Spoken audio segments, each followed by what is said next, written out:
بسم اللہ الرحمن الرحیم۔ السلام علیکم۔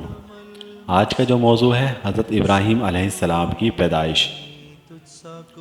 مفسرین اور مؤخرین کا بیان ہے کہ نمرود بن کنعان بڑا ہی جابر بادشاہ تھا۔ سب سے پہلے اسی نے سر پہ تاج رکھا۔ یہ بادشاہ لوگوں سے اپنی پوجا کرواتا تھا۔ کاہن اور نجومی بڑی کثرت سے اس کے دربار میں حاضر رہتے تھے۔ نمرود نے ایک دن خواب دیکھا کہ ایک ستارہ طلوع ہوا ہے اور اس کی روشنی کے سامنے آفتاب و مہتاب بالکل بے نور ہو گئے۔ اس خواب سے وہ بہت خوف زدہ ہوا اور اس نے کاہنوں سے اس خواب کی تعبیر دریافت کی۔ انہوں نے کہا کہ اس سال تیری سلطنت میں ایک فرزند پیدا ہوگا جو تیرے ملک کے زوال کا باعث ہوگا اور تیرے دین والے اس کے ہاتھ سے ہلاک ہوں گے۔ یہ خبر سن کر وہ پریشان ہوا اور اس نے حکم دیا کہ جو بچہ پیدا ہو اسے قتل کر ڈالا جائے اور مرد عورتوں سے علیحدہ رہیں، اور اس کی نگہبانی کے لیے ایک محکمہ بھی قائم کر دیا گیا۔ مگر تقدیر الہی کو کون ٹال سکتا ہے؟ حضرت ابراہیم علیہ السلام کی والدہ ماجدہ حاملہ ہوئی اور کاہنوں نے نمرود کو اس کی بھی خبر دی کہ وہ بچہ حمل میں آ گیا ہے۔ لیکن چونکہ حضرت کی والدہ صاحبہ کی عمر کافی کم تھی، ان کا حمل کسی طرح بھی پہچانا ہی نہ گیا۔ جب حضرت ابراہیم علیہ السلام کی ولادت کا وقت قریب آیا تو آپ کی والدہ اس تہہ خانے میں چلی گئیں جو آپ کے والد نے شہر سے دور کھود کر تیار کیا تھا۔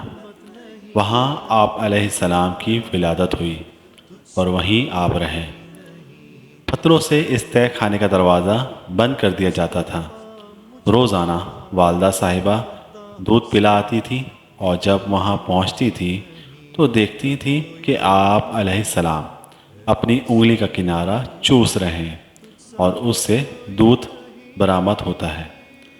آپ علیہ السلام بہت جلد بڑھتے تھے۔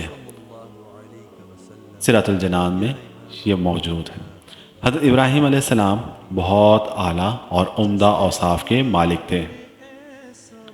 یہاں آپ علیہ السلام کے چند اوصاف بیان کیے جاتے ہیں، توجہ کے ساتھ سماعت کیجیے۔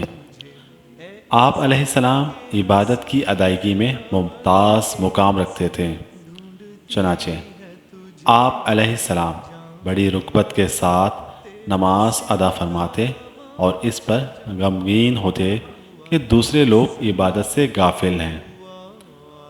حضرت کعب رضی اللہ تعالیٰ عنہ فرماتے ہیں، ایک بار حضرت ابراہیم علیہ السلام نے عرض کی، اے میرے رب، مجھے یہ بات غم زدہ کرتی ہے کہ میں زمین میں اپنے علاوہ کسی اور کو تیری عبادت کرتا نہ دیکھوں۔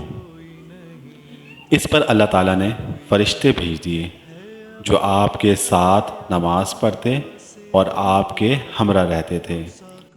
حضرت ابراہیم علیہ السلام اور اسماعیل علیہ السلام کے مزید واقعات اگلی ویڈیو میں نشر کیے جائیں گے۔